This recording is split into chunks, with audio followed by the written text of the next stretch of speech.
And I think one of the most powerful things you just said is that meditation can almost be anything. People feel like they're supposed to sit there, arms in a certain position. And so they're supposed to clear their mind of any thoughts. And meditation for me, oftentimes, is a walk in the park. Yeah. Right?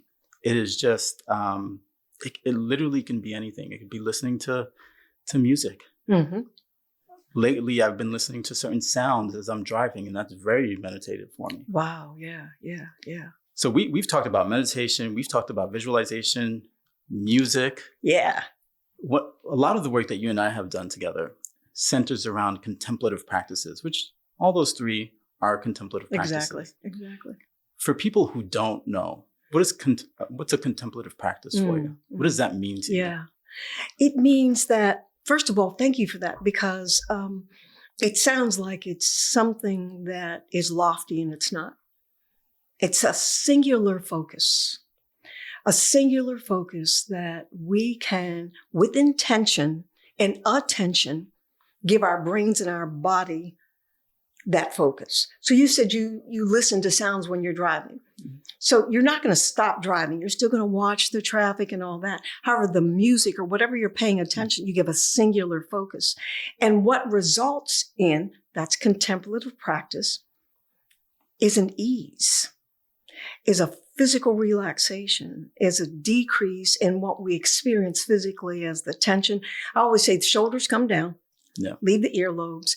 And there is a physical sense of letting go.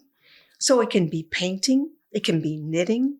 It can be walking. There's so many ways that we can, with intention, use contemplative practices to give ourselves ease, to heal ourselves, and to feel a sense of well-being just by doing it.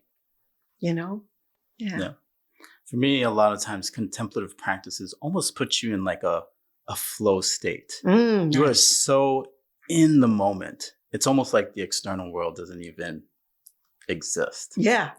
And so for me, that's incredibly powerful.